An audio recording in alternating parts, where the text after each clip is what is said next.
Tonight, court. To talk about the president's plan to push the election to a friendly Supreme Court, I'm joined now by Brian Fallon, co-founder and executive director of Demand Justice. In 2016, he served as the national press secretary for Hillary Clinton's presidential campaign, and Dahlia Litwick, senior editor and legal correspondent for Slate. She wrote today about the heartlessness of Amy Coney Barrett's originalism. Brian, let me first start with you because you have been in the trenches of these judicial fights for a while, and I've watched you. I've known you for a while, and I've read what you had to say for a while, and I've watched it kind of radicalize you over time. Partly, I think, as you have appreciated the full scope of what the conservative legal movement has built. Is that fair? And what do you say when you watch a possible third Bush v. Gore lawyer about to ascend to the court?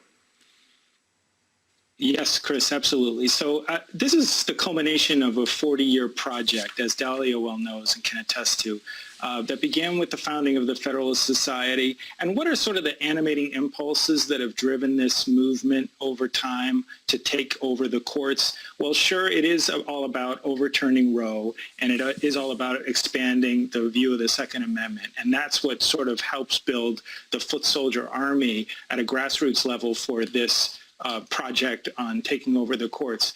But one of the other big things that it's about is about entrenching Republican political power. And so I thought it was interesting last term that even though John Roberts sort of chose his spots carefully, departed from the conservatives on a certain number of cases, one of the places he's been remarkably almost 100% consistent in voting with the conservative bloc is when it comes to voting-related cases, election law matters. He's a consistent, reliable vote for the Republicans.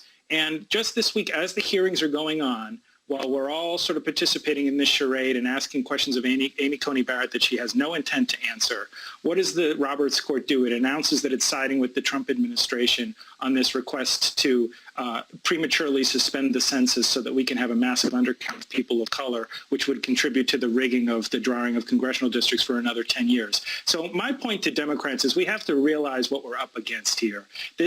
Donald Trump is saying it out loud that the reason he wants to shove this nominee through before the election is because he's intending to contest the election results, and he needs the fifth vote from Amy Coney Barrett because he doesn't even trust John Roberts. So Democrats, I thought, approached the hearings this week as they would any other set of confirmation hearings, and I think they're missing the ball in terms of exactly what's at stake here. I think it's Democratic rule overall that is in jeopardy if Amy Coney Barrett gets onto the court.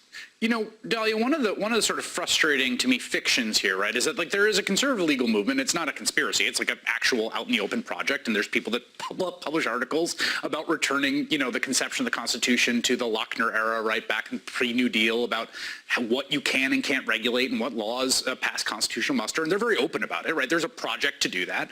And then there's participants in that. And they're, you know, very, very accomplished, very smart, very, you know, good writers who come up through the, you know, through the sort of pyramid of this project. And then when they get to the top as a judge, the pretense is that like they get this like Men in Black thing where they lose all prejudices and all beliefs and everything. They put on the robe and they become blind justice.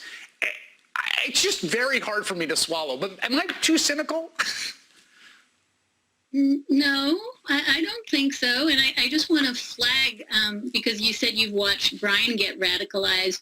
I think I've gotten radicalized since the last time I saw Brian, when he couldn't quite get me to pledge that I believed in structural court reform. And I have been just gobsmacked, Chris, by what I've seen in the last couple of weeks. And I'm just going to add two data points to your, I think, immaculately argued introduction and what you just said now.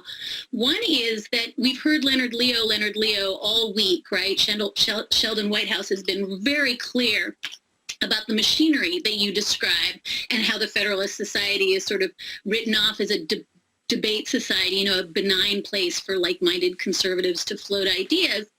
In May, Open Secrets and The Guardian revealed that Leonard Leo, Carrie Severino, actually were funneling money to this incredibly Orwellian, creepy new Honest Elections project.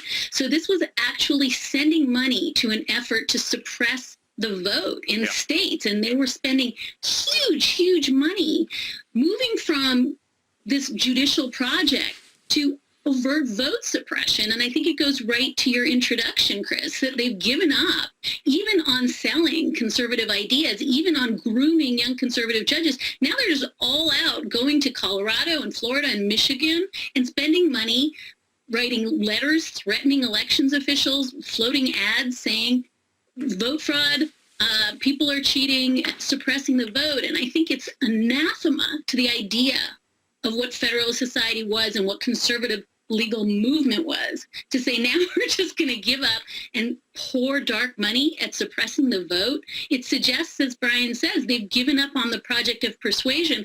They're just going for all-out minority rule. Yeah, and there's, again, there's something sort of fascinating about how all this works, right? Because at some level, it's like I don't want to overstate the case insofar as like I don't know how Amy Coney Barrett is going to rule on the ACA case or this individual case. And, these are people that have a certain amount of intellectual vanity. They might have a certain amount of integrity. Like, there's lots of cases that don't have a clear ideological valence that they're asked to rule on. So it's not like this easily, perfectly predictable thing. But one of the things that you see happen, Brian, is that, everyone's associated with this moral cretin, Donald Trump.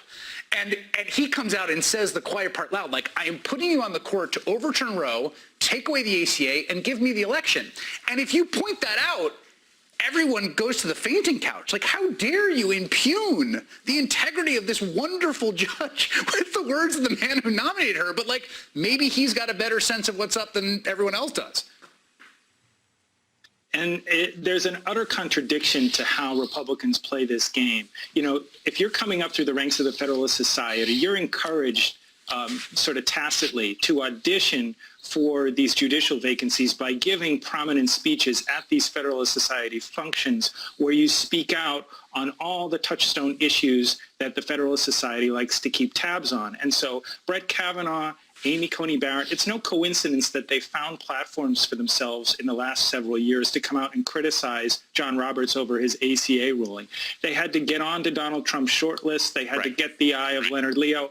But then they become the dog that catches the bus, because then they go through these confirmation hearings and they have to disown all their past statements. And the Republicans themselves, they campaign on the idea that they're going to insist on holding these judicial nominees to overt, explicit commitments to overturn Roe v. Wade. Josh Hawley's been going around preening, presumably getting ready for a 2024 presidential run. He said he would only support somebody that explicitly said that they thought that Roe was wrongly decided. And now he's in a position of having to square that with Amy Coney Barrett pretending that she doesn't know how she'd rule on Roe.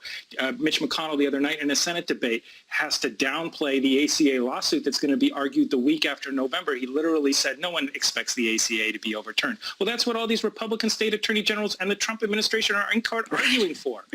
Right. So it's a total contradiction, and nobody should pretend that this is on the level. Believe what they said the first time. The argument, the thing they want to say is if you take seriously our arguments, the ones we're making in court, and you think that would fly, you're a monster. Obviously, that can't be the case. Brian Fallon and Dahlia Lithwick, thank you both for making some time with us and viewers tonight. Appreciate it.